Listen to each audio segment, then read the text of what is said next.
आप अमावस्या को उनके नाम का श्राद्ध करें, जल दें, कुशा हाथ में रखकर कोई ब्राह्मण को बुलाकर पिंडदान करें। पितरों के निमित्त जरूर पूजा करें। जीव को साल में 2 बार श्राद्ध अवश्य करना चाहिए। 2 बार श्राद्ध अवश्य करना चाहिए। अब इन ऋषियों ने वेदों को पढ़ा, वेदों में कहीं कर्मकांड नहीं है, झूठ बोलते कि वेदों में कर्मकांड। श्राद्ध करके कहीं आप कर तो नहीं रही कोई गलती? आखिर किन लोगों को श्राद्ध करना चाहिए और किन लोगों को नहीं? श्राद्ध करने से पहले ये वीडियो अवश्य देखें, नहीं पछताना पड़ेगा भारी। फिर वही हाल होगा, अब पछताए क्या बने जब चिड़िया चुग गई खेत। नमस्कार दोस्तों, आज की वीडियो काफी महत्वपूर्ण होने वाली है, तो वीडियो पर अंत तक बने रहिए। और अगर चैनल पर नए हो तो चैनल को सब्सक्राइब करें, और अगर वीडियो पसंद आती है तो वीडियो को लाइक करें और कमेंट करके अपनी राय जरूर दें।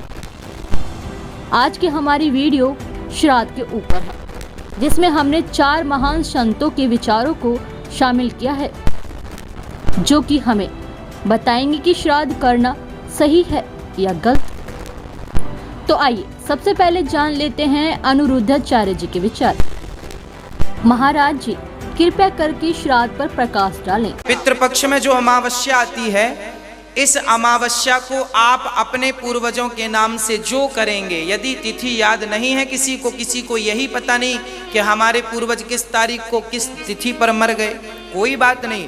आप अमावस्या को उनके नाम का श्राद्ध करें, जल दें, कुशा हाथ में रखकर कोई ब्राह्मण को बुलाकर पिंडदान तर्पण कराएं। पद्धति आपको पता ना हो तो ब्राह्मण को बुलावें, ब्राह्मण को बुलाकर विधिवत पूजा पाठ करके, और अमावस्या के दिन यदि तिथि याद नहीं है, तिथि याद है तो तिथि पे करें, तिथि याद नहीं है तो अमावस्या पे करने से आपके पूर्वजों को आपके द्वारा किया हुआ पुण्य प्राप्त हो जाता है और घर में सुख शांति समृद्धि बढ़ती है। तो अभी आपने सुने अनिरुद्धाचार्य जी के विचार, जिन्होंने श्राद्ध करना सही बताया है। और आइए अब जान लेते हैं धीरेन्द्र कृष्ण शास्त्री जी के विचार। महाराज जी, कृपया कर श्राद्ध पर प्रकाश डालें। पितृदोष से निवृत्ति चाहिए तो पितृपक्ष में सत्कर्म जरूर करिए, वरना आप 1 नहीं 100 मूड के हो जाएं। अगर पितृदोष लगा तो जीवन में आप कभी भी सफल नहीं हो सकते। इसलिए पितरों के निमित्त जरूर पूजा करो। तो अभी आपने सुने धीरेन्द्र कृष्ण शास्त्री जी के विचार, जिन्होंने श्राद्ध करना सही बताया है। और आइए अब जान लेते हैं देवकीनंदन ठाकुर जी के विचार। महाराज जी, कृपया कर श्राद्ध पर प्रकाश डालें। भारतीय सनातनी शास्त्रों में ऐसी मान्यता है, जीव को साल में 2 बार श्राद्ध अवश्य करना चाहिए। 2 बार श्राद्ध अवश्य करना चाहिए। तो अभी आपने सुने श्री देवकीनंदन ठाकुर जी के विचार, जिन्होंने श्राद्ध करना सही बताया है। और आइए अब जान लेते हैं संत रामपाल जी महाराज के विचार। महाराज जी, कृपया कर श्राद्ध पर प्रकाश डालें। अब इन ऋषियों ने वेदों को पढ़ा, वेदों में कहीं कर्मकांड नहीं है, झूठ बोलते कि वेदों में कर्मकांड फलाना नहीं, इसमें विरोध किया है, निषेध है ये श्राद्ध निकालना। और गीता जी में निषेध है, 9वें अध्याय के 25वें श्लोक में कहा कि भूत पूजने वाले भूत बनेंगे, देवता पूजने वाले देवताओं के उसमें जाएंगे, पितर पूजने वाले पितर बनेंगे, पितरों को प्राप्त होंगे, मेरा भक्त मुझे प्राप्त होगा, यानी भगवान का भक्त भगवान को मिलेगा, और अन्य उपासना करने वाले वो योनियां पाएंगे। तो वेदों के अंदर यजुर्वेद अध्याय नंबर 40 के श्लोक नंबर 15 में स्पष्ट किया है कि वायु अनिलम अथिदम भस्मांतम शरीरम ओम कर्तु समर कल्वे समर कर्तुम समर। इन ऋषियों ने पूरे वेद पढ़े और अब पे निष्कर्ष निकाल लिया कि ओम नाम है बस वेदों में, और कोई मंत्र नहीं है। और इसका इन्होंने है तो ये ब्रह्म का, ये मान लिया उस सुप्रीम पावर का, क्योंकि इनको तत्वदर्शी संत मिला नहीं। तो कहने का भाव है कि वेदों में स्पष्ट किया है कि उस परमात्मा की भक्ति करने से मोक्ष होगा। इन्होंने वो परमात्मा ब्रह्म मान लिया, ओम उसका जाप मान लिया, इस आधार से इन्होंने आप पर फैसला कर लिया। इनकी मति मारी गई। यजुर्वेद अध्याय नंबर 40 के श्लोक नंबर 10 से लेकर 13 तक स्पष्ट कर रखा है कि कोई तो भगवान को जन्म लेकर आने वाला कहता है, साकार राम कृष्ण की तरह, और कोई कहते वो कभी जन्म लेता ही नहीं, निराकार मानते हैं। ये ज्ञान निर्णय करके बताओगा तत्वदर्शी संत, उससे पूछो, उससे ज्ञान उससे सुनो, वो ज्ञान बताएगा। तो इनकी वो मति मारेगी कि वो तत्वदर्शी संत बताओगा, वो खोजो। और यजुर्वेद अध्याय नंबर 40 के श्लोक नंबर 17 में स्पष्ट किया है। वेद ज्ञानदाता कहता है कि मेरा तो वो मंत्र है, मैं ऊपर दिव्य आकाश ब्रह्मलोक में रहता हूँ, और वो परमात्मा गुप्त है, परोक्ष है पूर्ण परमात्मा। तो यहाँ भी बुद्धि कामना करी कि इसे वेद ज्ञानदाता से भी कोई और है। तो कहने का भाव ये है कि गीता ज्ञानदाता 7वें अध्याय के 16वें श्लोक में कहता है और 17वें में कहता है कि ये ज्ञानी आत्मा, 18वें में भी कहता है कि ज्ञानी आत्मा है तो उद्धार, लेकिन ये मेरे वाली ही अनुत्तम साधना में लीन रहे। अब ये ज्ञानी का अर्थ क्या है? ज्ञानी वो है जिसने ये समझ में आ गया कि मनुष्य जीवन केवल मोक्ष के लिए ही प्राप्त हुआ है और इसका अन्य कोई यूज नहीं है। और दूसरा ये समझ में आ गया कि केवल एक परमात्मा की भक्ति करनी चाहिए, इन देवी देवताओं की आन उपासना नहीं करनी चाहिए, इनको इष्ट नहीं मानना चाहिए। तो ये जो निष्कर्ष जिन्होंने निकाल लिया वो ज्ञानी बताए। तो उन ज्ञानी आत्माओं में से था कौन? रुचि ऋषि। रुचि ऋषि वेदों अनुसार साधना करता था, ओम नाम का जाप करता था और कोई कुटिया भी नहीं बना रखी थी, जंगल में रहता था। 40 वर्ष का हो गया। जब वो 40 वर्ष का हो गया तो उसके पूर्वज दिखाई दिए जो भूत बन रहे थे, ब्राह्मण।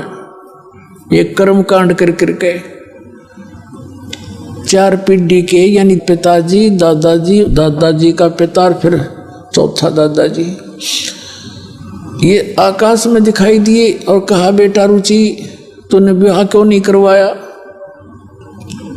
विवाह कराना चाहिए था, विवाह करके हमारे कर्म कांड करता, श्राद्ध निकालता, न्यों करता, ऐसे करता। अब रुचि कहता है कि पितामहो, वेद में तो इस कर्म कांड को, श्राद्ध श्रुद्ध निकालने को मूर्खों की क्रिया बताई है, अविद्या कही है। अब वो ब्राह्मण भी मानते हैं चारों, अब बेटा ऐसा ही है, वेद में तो ऐसा कहा, बिल्कुल ठीक है तो यह अविद्या ही। फिर भी पितर ये कर देते हैं, पितर पुत्र दे देते हैं, पितर खाक दे देते, आप भूखे मरे, मूर्ख बना रहे। अब दिखाता हूं आपको।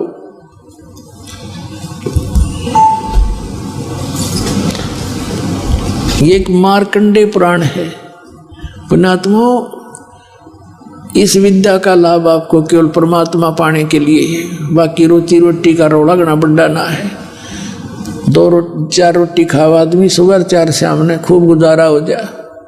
एक कुटिया पा जा कि तो उसमें टाइम पास कर लेंगे, फिर ये पीछा सदा के लिए छूट जाएगा, सदा का सुख हो जाएगा। इस अनुसार चलोगे तो। अब देखिएगा, मार्कंडे पुराण, गीता प्रेस गोरखपुर से प्रकाशित। गीता प्रेस गोरखपुर से प्रकाशित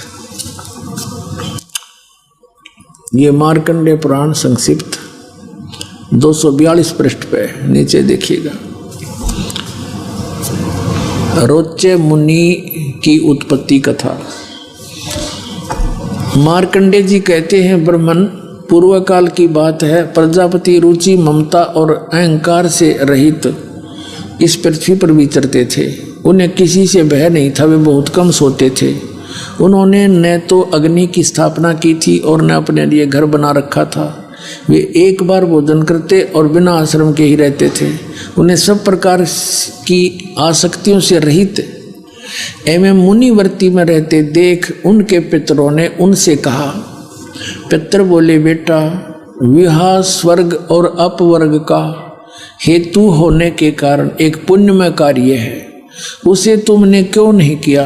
गृहस्थ पुरुष समस्त देवताओं, पितरों, ऋषियों और अतिथियों की पूजा करके पुण्यमय लोकों को प्राप्त होते हैं। वह सभा के उच्चारण से देवताओं को सवधा, शब्द से पितरों को तथा अन्नदान बलि वैश्वदेव आदि से भूत आदि प्राणियों एवं अतिथियों को उनका भाग समर्पित करते हैं। बेटा, हम ऐसा मानते हैं कि गृहस्थ आश्रम को स्वीकार न करने पर तुम्हें इस जीवन में कलेश पर कलेश उठाना पड़ेगा और मृत्यु के बाद और दूसरे जन्म में भी कलेश ही भोगने पड़ेंगे।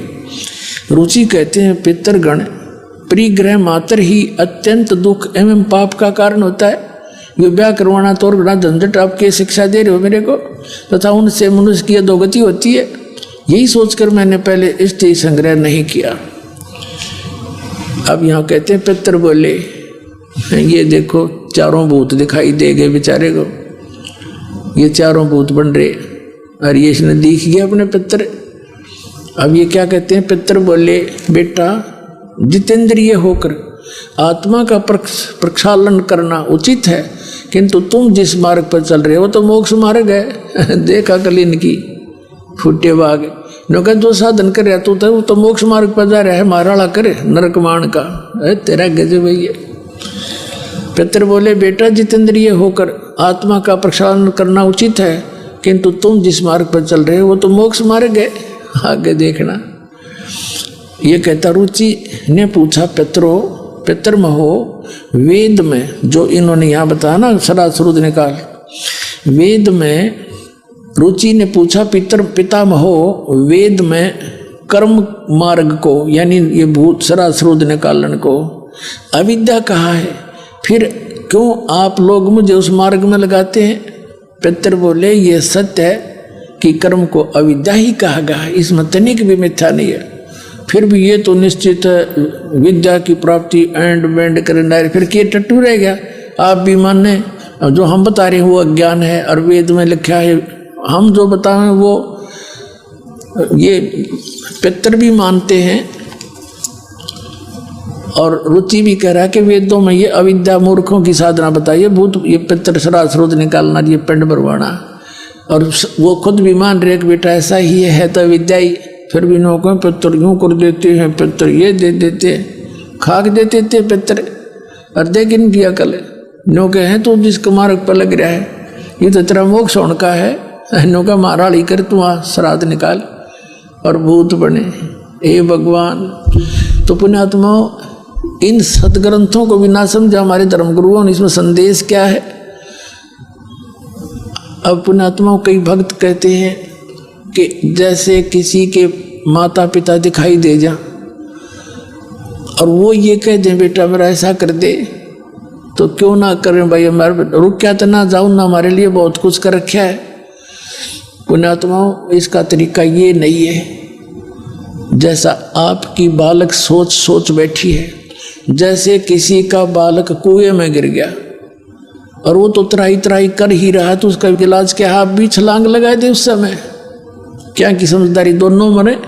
उसका तरीका खोज बताया है, कोई रस्सा लाओ, ऊपर दृढ़ता से बांधो और फिर उससे न डाल दो और उसको कहो इसको पकड़ो और बाहर आ जा।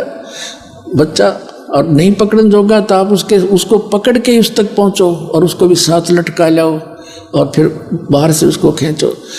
तो कहने का भाव ये है कि जो तरीका है उनके भी उद्धार का और आपकी भी जान बचे, वो तरीका इस दास के पास है। जय सतगुरु की संगत करते सकल कर्म कट जाई, अमरपुरी पर आसन होते जहां धूप ना छाई।